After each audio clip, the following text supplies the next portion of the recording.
head into patreon.com/freshly grounded. It really does make a difference in helping us continue making this content. And if not, no stress. Enjoy.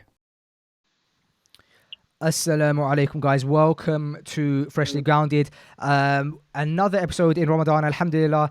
This episode is a very, very interesting one. We haven't shot it yet, and normally I do the intro, as you guys know, after the episode, so I can kind of let you guys know what's been discussed. But alas, I'm trying this new system right now for Ramadan to make things a bit easier for myself and saving editing time, so I can put as much time into priorities, I guess.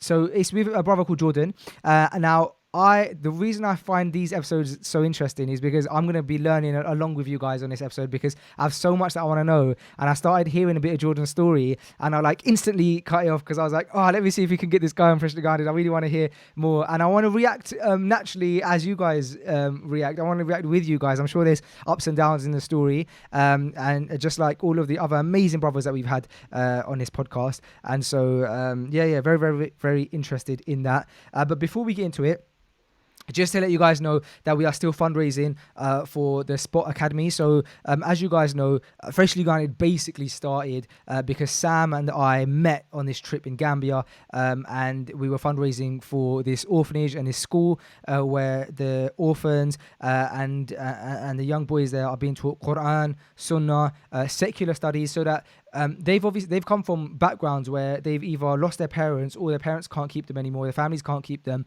and they're in poverty, and they learn not only Quran and Sunnah but these secular skills, even to the point when Sam goes out there, he teaches barbering to the kids so they can cut hair and stuff like that, so they can get into employment and so they can change their lives and they can build their communities. And so it's a massive inspirational project. They learn top hygiene. They're given everything firsthand. They're never given secondhand clothes or anything. Abu Bakr treats these children how he would want his children to be treated, and that means no secondhand clothing. That means no sharing toothbrushes, no sharing beds, and you guys so far in the 3 or 4 years that we've been doing this have, I think, just the Freshly Grounded listeners alone have raised, I think, just under 30k for this project. So we really do thank you. And now we're planning to do something similar for the girls' school. So to build a girls' school, right now at the time of this recording, we raised £6,000, alhamdulillah, of our £10,000 target.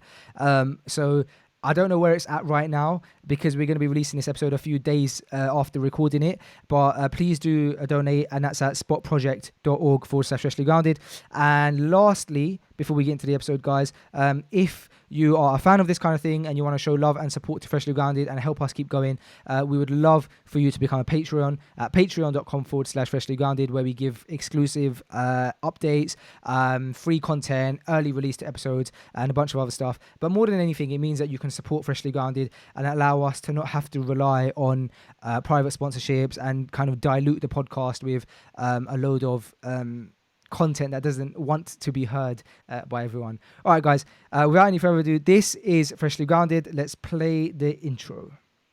And welcome to Freshly Grounded, the brand new podcast by best friends Faizu and Sam. Huh? I said welcome to Freshly Grounded, No, after that bit. the brand new podcast And after that bit? by best friends Faizu and Sam. Really?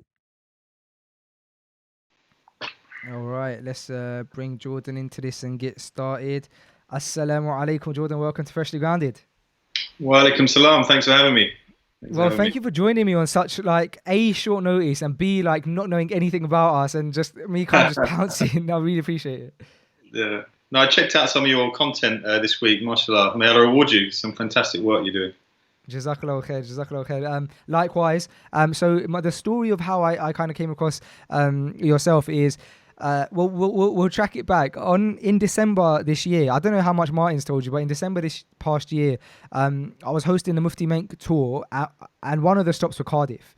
And that's where I met Martin, and he was telling me his story, and we ended up exchanging contact details. And we didn't keep too much in touch, to be honest, and that's probably my fault.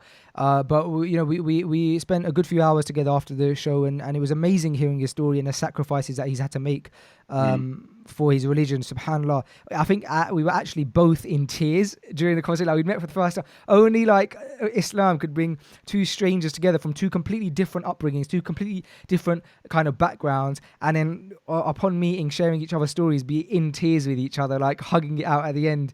And that's what it was like with Martin. And so what happened is, if we skip forward now to a few nights ago, I'm procrastinating. Typical me. I'm meant to be like, I've allotted time to like try and get my Quran in and stuff.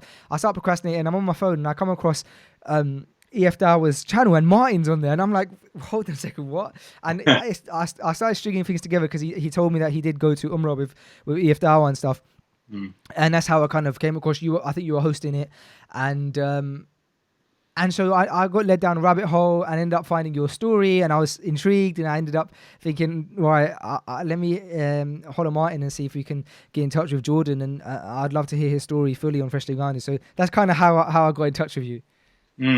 Yeah, I wasn't aware. Martin didn't tell me he was in tears and stuff. I'll be speaking to him later.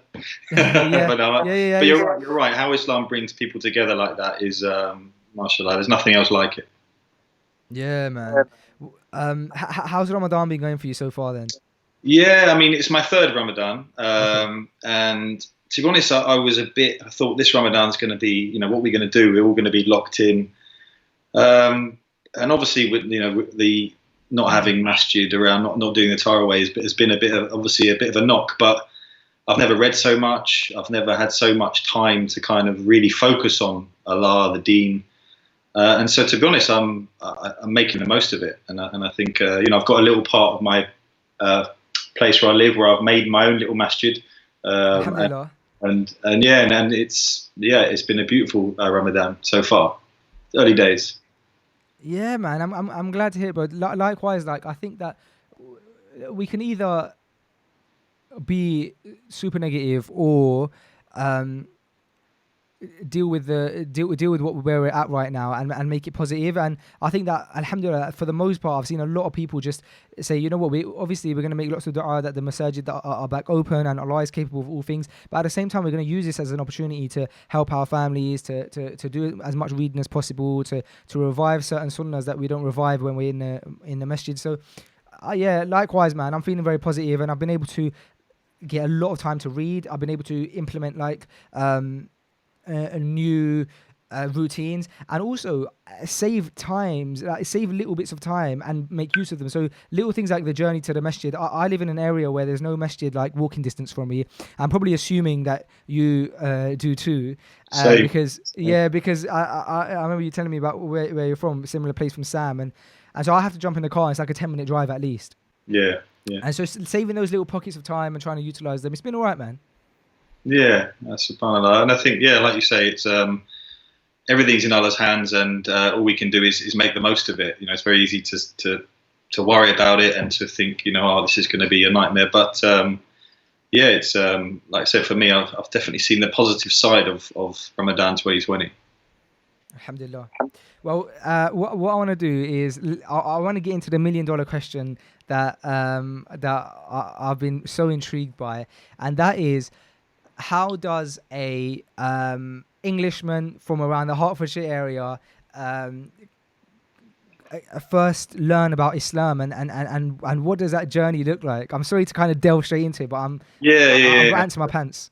Yeah, and I'll try and give a good account of it best I can. So it's because I guess it's a long story, because it was a process as over probably a year. But if I took myself, I've been Muslim now 2.5 years. If I took myself back, say 4 years ago, I was someone who very happy with his life, happy with my friendship groups, happy with the way I was living. I wasn't really looking for religion, because a lot of people believe, that us converts to Islam are always people that have sort of hit rock bottom and pulled themselves up. That's not really my story. I was fairly happy as I was, but I'd say I was on the more anti-Islam side. Now, when I say that, I wasn't, somebody who was campaigning against Islam or anything like that, but I certainly subscribed to Tommy Robinson's way of thinking, where, because in the media, as an Englishman, you hear about grooming gangs, you hear about terrorism, and you hear these things, and no one wants that in their country. And so for me, in my mind, I was pretty ignorant. I didn't really look much into it. But I just thought in the back of my mind, there's something not quite right, with Islam, because all this stuff's going on in that community.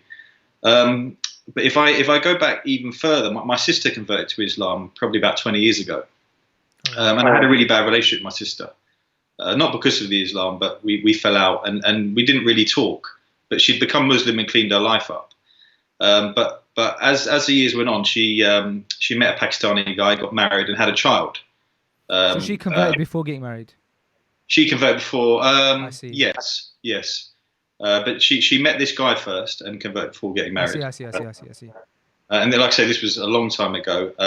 But she had a daughter, little Aman, my niece, and thankfully my sister would allow me to see my niece.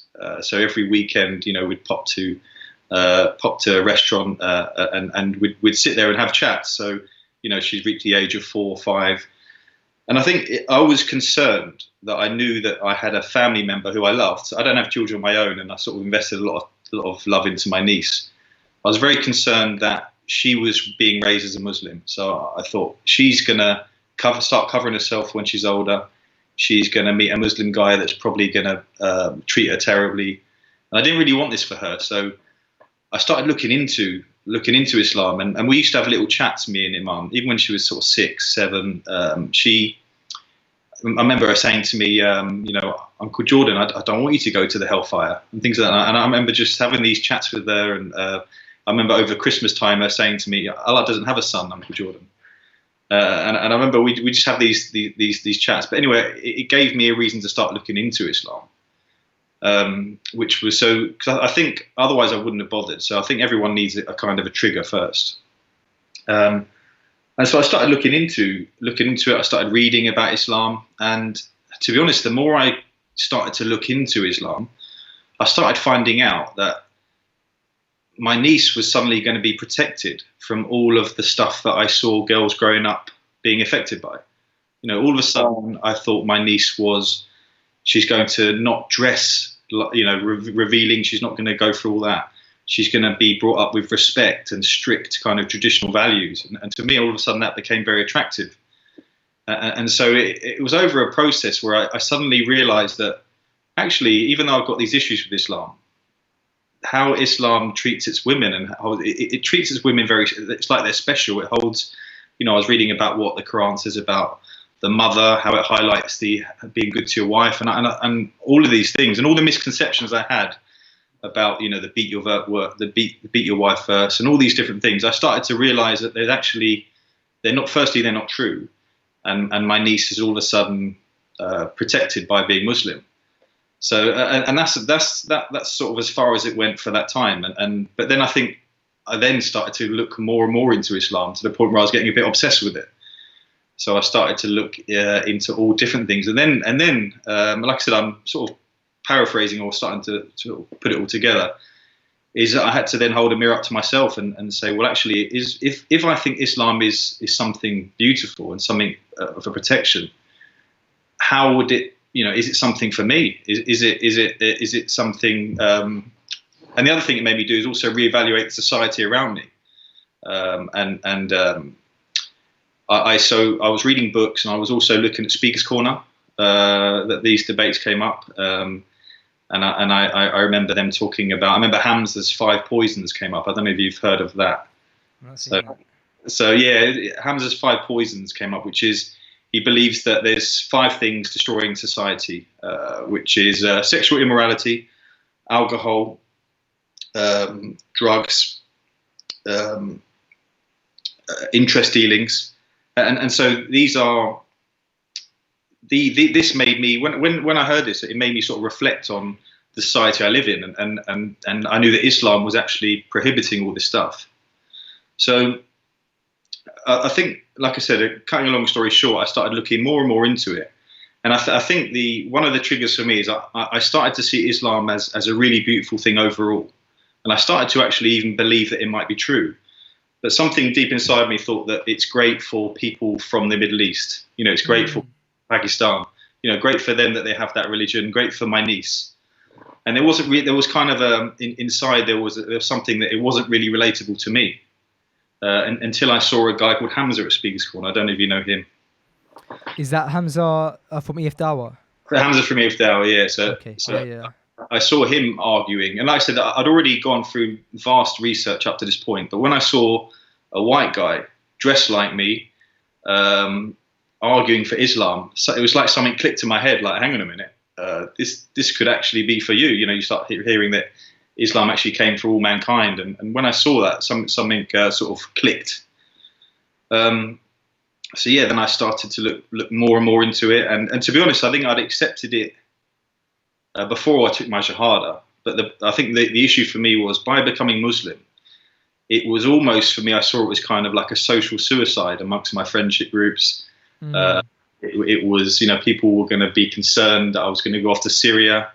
There was something really, and I was in a relationship with a non-Muslim girl. So all of these things kind of made me sort of push it down the grass. But I think, you know, the one day came where I thought, you know what, I believe in Allah, and I believe Muhammad, peace be upon him, is the last final messenger. So I was a Muslim. So I took my Shahada. Subhanallah. How did you end up so that was a year process, was it? Yeah, it was over a year, I'd say, yeah. And then when did you take your Shahada?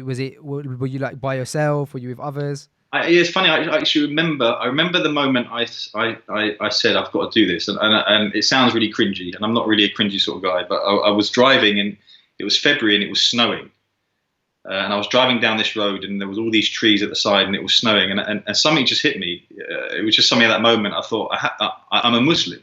You know, what am I holding back? Why am I? You know, what I'm actually dealing with here is a lot bigger than the concerns in the back of my head, you know, about what people are going to think of me, all those things were sort of side issues. You know, I was a Muslim, and so, yeah, I got in touch with Hamza and did my Shahada over the phone more or less straight away that evening. Wow. I have a question, but that I think that we've never actually approached in Freshly Grounded, but your story reminded me of it. So you mentioned that you were with a non-Muslim woman at the time, and also that your friend circle, you're worried about what your friend circle was saying, and answer as much or as little as of this as you are comfortable to, because I don't want to delve into anything that you're not happy to talk about, but the reason I ask is, once or twice I've had interactions with brothers, with people, with guys who have accepted that Islam is the truth, like, bro, like, without a shadow of doubt, and but yet not taking their Shahada, and unfortunately some of them never having gone forward and taken their Shahada, and obviously alhamdulillah, while they're still alive, you know, we make dua that they do take their Shahada, but they kind of like, you know, went over that hill and have just kind of went past it, and solely because they were worried. They knew that their partner would leave them. And obviously I can't belittle that and say, how can you choose a person over like your way of life? But because it's a tough one, right? So it's not something to belittle. But how does a person get over that humongous challenge of that and their social circle in general, thinking perhaps I'm never gonna have these friends ever again? Yeah, I think like you exactly quite rightly said, is that what we're talking about here, when we're talking about salvation, Islam, your afterlife, we're talking about something a lot bigger than relationships with people. But the thing is, that's easy to say, but as a new Muslim, you're fragile. You haven't yet built your foundations. So you can be toppled over the edge, and many people, like you say, avoid taking their Shahada because they don't want to leave the person they're with. They don't want to lose family members. And I think what we do in our minds is we often think the worst. We're sure that they're going to leave us. I thought my family were going to react badly, and I thought my partner was going to leave me. Neither of those happened. And I'm not saying they do happen, but I was sure it was going to happen. And I think the best thing you can kind of do is use it as an opportunity to almost give them dawah yourself, to show them that Islam has actually turned you into, you know, all of a sudden, perhaps I'm Jordan 2.0, you know, I'm someone better than I was before. And if you can show that definitely helps. But this is definitely a problem amongst new Muslims. And I urge sort of born Muslims or even just people that are advising reverts is to sort of, because a lot of the advice you hear because I did hear this. I heard that a Muslim man can't marry a non-Muslim woman, and so as soon as you take your shahada, that has to be cut. And the thing is, if you take your shahada and you cut everything off, because there are so many other things you have to give up. Things like alcohol. Sometimes that's a big part of people's lives. Other things in people's lives that are changing. That you're planting a seed, and that may not grow overnight for some people. Now, it doesn't mean that you are condoning haram behavior, but I think there needs to be the understanding that a revert, maybe the first thing is that they take the shahada and they're comfortable doing it. The shahada is the most important thing, right? Yeah, we can't be delaying that. You've got to take the shahada, and then there's a process of allowing I think you should give people around you the time. You don't have to leave everybody. You don't have to do a runner. You don't have to become somebody that's completely Arab dressing and you cut all your non-Muslim friends. That's not what your shahada does. I think the most important thing is you take your shahada and then you get onto the second pillar. You do your prayers and you trust in Allah, and then you go from there. Do you mind me asking how old you are, Jordan? I'm 36. Okay, so what's it like taking your shahada? Because you hear a lot of people taking their shahada, like we were discussing on the phone about Muslim Bilal and stuff like that, and you hear a lot of people taking their shahada when they're at that age where, like you said, it's like they're discovering themselves, 18, 19, 20, maybe in their early 20s. What's it like as someone who I imagine has established himself in their work career, someone who's established himself generally in their social circle, to then at the age of around 30 years old deciding to make that plunge? Yeah, I mean, subhanAllah, I have the utmost respect with, even now, young people that take the shahada, 19, 20, 21. The time when, when I was 21, 22, I was living a different life. Islam was nowhere near my radar. I was out, I was doing things, and I can't ever imagine me asking myself the big questions. It took me to the age of 33, 34 to sort of go, hang on a minute, hold back, and I think for me, I feel, and it may not be true, but I feel like it's probably easier as you get older, because I've lived that life, and I know what it's like, and so it's not like, whereas for a young person who perhaps have the appeal of the West lifestyle and the going out, but yeah, I think you're right in terms of as you get older, you've obviously established yourself. Many people my age probably got children. They've established themselves in a career, and by converting to Islam, unfortunately nowadays it's not like converting to Buddhism. It's not like everyone thinks, well, that's cool. The people around do suddenly start to view you differently. But you know what? What you give up for Allah replaces with better, and that's certainly the case for me. I think so, But I think you mentioned earlier, I did Umrah with Martin at the with the Ifdawah, and I'll never forget. It was actually going there when all of a sudden it was in. Bless you. Alhamdulillah. It was in Rhoda. Okay. Where I just remember putting my forehead to the ground and just tears pouring out. And like this load being lifted off my shoulder. And when I came out from Umrah, all of a sudden I didn't care what people thought about me so much. But up to that point, so I'll say I was Muslim for a good year or so, walking around really worried about what people thinking, maybe even hiding the fact that you're Muslim, maybe even kind of, but yeah, I think probably a lot of it is my foundations grew. And then you start to realize when you trust in Allah, what else, nothing can hurt me, nothing. Even if I lost my job, my car, my house, all the things that used to define me, if I could lose everything tomorrow, and so long as I've got Allah and I'm still me, everything's gonna be fine. So how does then how do you start looking into or actively kind of giving da'wah? Why did you go from taking your shahada to thinking, all right, other people need to I want to share my message, I want to share the da'wah? Why did you do that? Yeah, it's a good question, and I don't know if I'd necessarily recommend.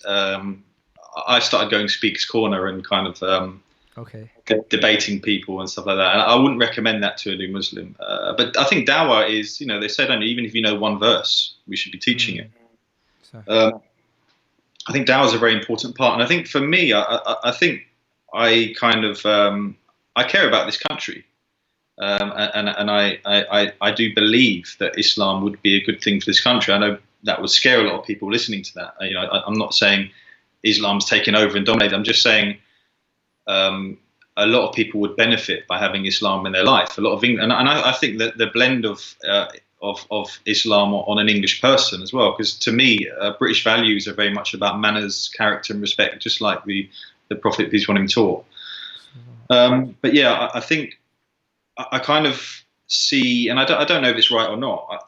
I kind of see it important to have natives from the country, wherever you're giving dawah, being shown. I'm not saying they need to all be that, but I think it's important in England to have English people giving dawah, English Muslims, just like if you were, in another country, because you can relate in a different way to the people that you listen to. And I guess, but to be honest, that hasn't happened. There's been no one that's come up to me, no English people have come up to me and said, "Wow, Jordan, Islam seems really great. Can I take my Shahada?" What's actually happened is, and I wasn't expecting it, is being a revert seems to inspire born Muslims more. It seems to. I wasn't expecting that. I wasn't expecting so many born Muslims to sort of say, "Wow, I really, your story inspired me."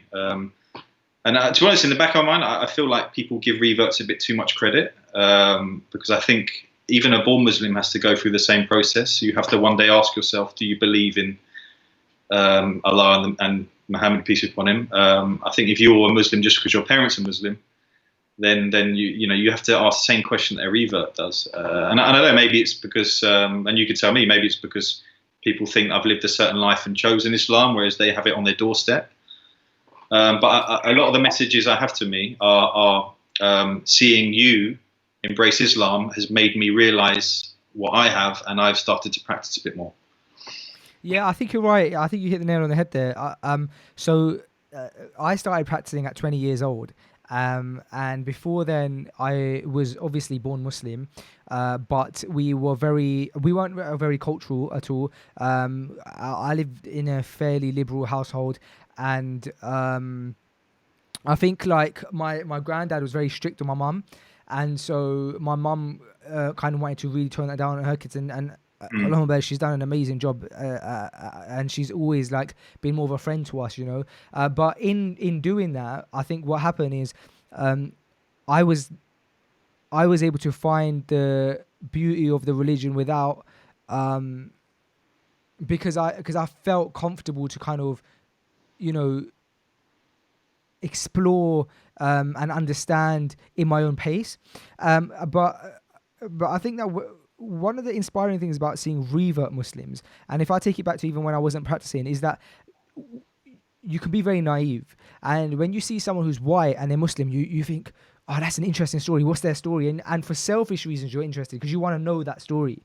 And you're so intrigued by it. But then what also happens, and this is where I think you hit the nail on the head, is that you see someone who wasn't born Muslim and they find the beauty of Islam and then they become a Muslim, and you start thinking to yourself, if someone who didn't even know about Islam and then learned about it and now is so attached to it, it kind of puts me to shame, because I've always known about Islam and I've always believed in it. But why is it that I'm committing the same sins that should be easy for me to not commit? Why is it that I'm almost trying to be like the non-Muslims and like hide my Islam when there's someone who was a non-Muslim who's trying to be like the Muslims, and I'm not realizing that I have this great gift? So I think there's that, but I definitely do think that there's no denying that the trigger of it, unfortunately, and perhaps naively, is, oh wow, like a white man who's Muslim.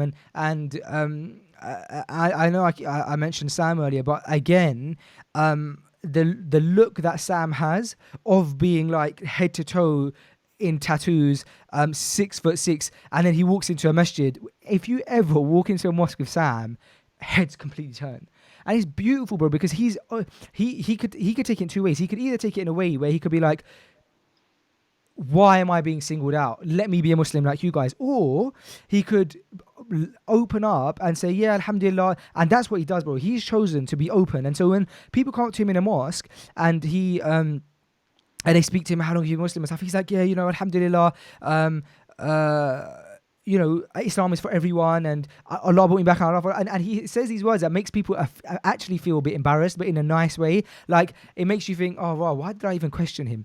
And I've had the honor of being able to travel to some Muslim countries, to the Middle East with Sam as well, and like I mentioned, the Gambia, and watching him interact with Muslims, because in the Middle East and stuff, it's a lot more rare. Here you see white Muslims. There, and then to see someone like up to tattoos and saying inshallah breaking fast with you, people are really intrigued, and to the point where they ask questions that we see as normal now. So if you go, when I travel with him, constantly in the Muslim lands, people are telling him off for his tattoos, they're looking at his tattoos, and the way he deals with it is so amazing. He so I'll give you a few examples. One time when he was in Umrah, someone was like telling him that what he was doing is wrong, like him having tattoos is wrong, and he knows that he shouldn't have tattoos, but it's that they're not used to seeing non-Muslims or people who were non-Muslim who became Muslim like that, that they have to question. And so he just shakes off. He says, Qabla Islam, before Islam. And they kind of understand. But one time I was traveling with him in Dubai, and we were in a lift, and I saw him get frustrated for the first time, because this guy was like really staring at him, like looking at him nice. And he got rightly so frustrated, because he's a human. And I think Sam ended up having interaction with him, and the guy said something like, I think I might be mixing two stories here, but the guy started asking Sam about tattoos and saying, are tattoos allowed? And he actually said, Sam was like, no, they're not allowed. I would never recommend anyone to get a tattoo. Don't get a tattoo. They're not allowed. And it was like some guy who had them. And again, he like almost made that person feel embarrassed, because they were saying, are tattoos allowed? Like in a condescending way, like trying to say like, and Sam was like, no, you're right. Like, how dare someone who is a Muslim get to? And he made them feel silly and make them feel like, hold on a second. People have pasts. People come into Islam from not being Muslim, and that's okay, because it's how you finish the race, not how you start it. Yeah, I kind of completely went off on loads of different tangents. I think it's a people point that the tattoos point, because Martin's got tattoos, and a couple of the other brothers we went to Umrah with got tattoos, and we had people running out of the shops saying, "Brother, that's haram." And like you say, I guess you can look at it two ways. Maybe it's a dawah opportunity, but yeah, we were kind of always had this debate: should they know better? Should they be doing anyway? I know sometimes the brothers got upset, and sometimes the brothers would explain. I think it depends how they were approached. But yeah, it's it's an interesting one, the tattoo topic in Islam, and yeah, it'd be interesting to meet Sam. Yeah. Do you know what? I'm actually gonna. I told Sam about you, and he was meant to be on this episode, but Alhamdulillah. What I'm gonna do though is, if you're okay with it, I'm gonna pass you guys contact details, because you're very close to each other. I need a barber after this. Yeah. So they've got a few shops in. I don't know if Radlett or St Albans would be closer to you, but they got one in Radlett and one in St Albans, and both kind of in that kind of area, but generally he's a really cool person to meet, man, and his business partner Josh, they got really, really cool stories. So Josh and Sam both took their Shahada around the same kind of time, and then they started this barber shop called Menspire, because they were barbers from kind of day one, became really passionate about it, and now they're like award-winning barbers. Josh is like Josh recently, like a few years in a row now, has won like the best barber educator in the world. Like, he's literally like the world's best barber, like on paper. It's amazing, man. They've got like 12 stores now around the world and stuff. So amazing. Really inspiring guy, man. Yeah, I'm gonna make sure that you guys connect. But yeah. Well, so in discussing kind of people's reactions to reverts, generally, you mentioned that your family were surprisingly okay with it. What other kind of reactions and stuff had you got? Yeah, so I think maybe lucky in a sense that because my sister had converted, it wasn't anything new for my mum. I think she was surprised, because I think every family has the golden boy. I was the golden boy in my family, so I think my mum was kind of like, nah, it's not for you. But yeah, I think in terms of other people, I saw it as a cleansing process for friends, because if somebody doesn't want to know me because I've converted to Islam, I mean, what sort of friend was that ever in the first place? But yeah, I think and in terms of perhaps because I've gone to Speaker's Corner and I've been fairly public about it in that way as well. It's interesting seeing some English people's reaction, because this traitor business, this guy's a traitor. So a lot of people from the far right would call me a traitor, and I'm still trying to wonder what I'm a traitor to. But yeah, there's that side. But yeah, like I said, I think it's such a shame that Islam has this kind of baggage with it. That it's this ISIS, Syria, grooming, terrorism. It's all linked to it, and I can't really criticize these guys who have that view because I used to have it myself. And for that reason, I try and empathise, and I'm trying to be patient and try and explain, just debunk their misconceptions they have on Islam. But you know what? I thought about it the other day. Is that aren't we lucky that Islam isn't a fashion? Because if Islam was a fashion, you'd get all sorts joining on board. And we know that really only the strong people who really believe are going to come to Islam in the current climate. Do you know what I mean? Yeah, definitely. Now being a few years in, you mentioned this is your third Ramadan. How have you been adapting? Because in some ways 3 years is a fairly lengthy amount of time. In other ways it's a very short amount of time. Has your life kind of outside of like the spiritual life, has it changed drastically? You still kind of getting your bearings? What's it like for someone 2.5 years in? Yeah, I think good question. I feel like for instance, when I after you take your Shahada, you learn Fatiha, you start learning to pray, and you don't really know what you don't really know what you're saying anyway. And so you don't. For me, I didn't automatically get that connection to Allah, and I think it's my third Ramadan now, and I think I'm starting to get a better. I would say connection. It's a relationship. For me, I found it's a relationship that grows over time as well. Your relationship with Allah, I think that one thing's for sure is that, like I said before, that once your foundations are secure, then the sky's the limit after that. Once you've built that solid foundation, then I feel like and I've got my test just like everyone else, but I feel now, because I think the statistics for because a lot of people, there's a higher amount of people that take the Shahada and then leave Islam within the first year. Yeah. I think it's something like half of people take the Shahada, and then, and I think there's a variety of reasons, what can topple someone over the edge, as you mentioned earlier. It could be changes in their life, could be families' reactions, it could be that a lot of people I speak to don't feel like they're worthy. They'll sin, they'll go and do something like, they'll go and drink, and then suddenly think, well, actually, I can't do this, and then they drop out. But yeah, I think if building your foundations is really key to that. Do people come to you for advice? Like, do you get new Muslims who say, look, I just took my Shahada, how do I deal with this? I know you did a stream recently the other day. It was actually the one that I ended up being introduced to you guys on, and it was the one where you discussed. A lot of people talk about life after Shahada, but no.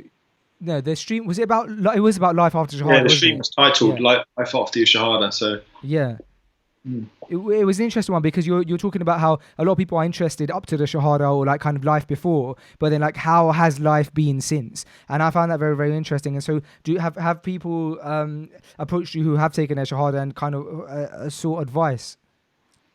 Yeah, it's interesting so what I hear a lot is when someone takes a Shahada, there's this, you get hugs from all the brothers and a lot of people are interested, and then you reach this period where all of a sudden, you're on your own. A few of our people talk about that fact.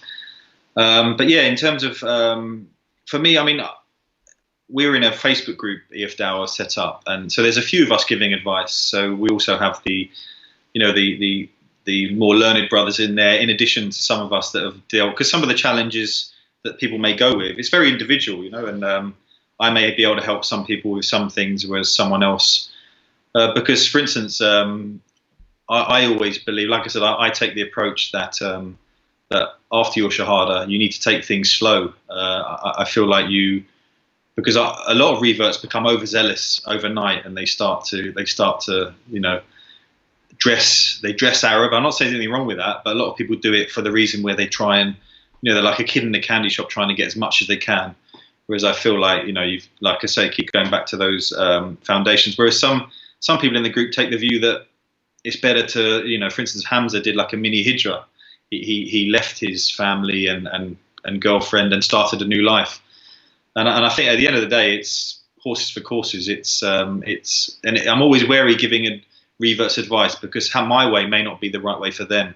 So it's kind of never giving definitive, this is what you must do.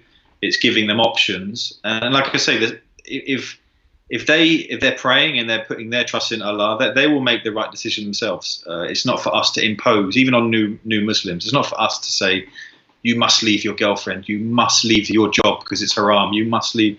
I don't feel that that's really the job of good advice to a new Muslim. Yeah, and oftentimes you're taking a Shahada is such a big step, and then you're trying to ease yourself into it. And inevitably, as people gain knowledge and as people kind of get their bearings, they want to do those things themselves. But there's always, like you said, the most important thing after taking Shahada is that you start learning to pray. And then once you got your prayer and you got that as kind of like your backbone, you can start taking steps. But you're right. I think a lot of us, when we see brothers who are taking their Shahada, we want to be saying, oh, and this, and then you do this, and then you do this, and now you have to stop this. And we had a brother at work, Nate, who took his Shahada with us about 2-3 years ago. He's going to get upset with me for not remembering the exact date, but it was a January, and I think it's about 2 years ago. And I remember that, like, the day he took his Shahada, he actually what I remember is him talking to us about taking his Shahada. And he said that he used to work at the airport before he started working with us, and there were so many Muslims, and as you probably know, there's so many Muslims working in the airport. I don't know why, but there's a lot of Muslims who work in the airport. And he said that the brothers there were so pushy that he went the opposite way. Like, he wasn't interested in Islam because they're so pushy, like, for him to learn about Islam, and they were giving such kind of blunt da'wah. And then what happened is, I remember when he started working with us, so to give you some context, where we work is my brother runs a marketing agency, and so he kind of started working as a photographer in this marketing agency. We do social media marketing, and I remember we have a very small team, and I think not on purpose, but all of us were Muslim, and he was one of the first non-Muslims to join. And I remember saying to my brother that, look, let's make sure, because we pray in the office and stuff, and so let's make sure that we never make him feel awkward. No one try and give him like be too like strong on him with like stuff. We at work, and also with prayer, like, let's try and not make him feel uncomfortable, like, because we had like a separate a room as well. Let's try and pray in there rather than just praying in here, because we don't want him to feel uncomfortable. And about 2 years later, when he took his Shahada, he said that all of those things of us not being pushy led him to look into it himself in his own time. And I think that's super important, man. That's a fantastic comment. Like I say, someone has to lead themselves within Islam. It can't be do this, do that, learn Fatiha, and I want it by next Monday. It just doesn't work like that. Let them by all means give advice, but spot on what you said. Mashallah. So I'll round it up because I'm conscious of your time and stuff as well. But just before we do head out, what got you involved with the brothers at EF Dawah? I know you said that you started going to Hyde Park and stuff, but are you guys close? You all went to Umrah together. What's it like? Is it nice having a brotherhood of relatable brothers who are kind of all going through similar journeys together? Yeah, do you know what?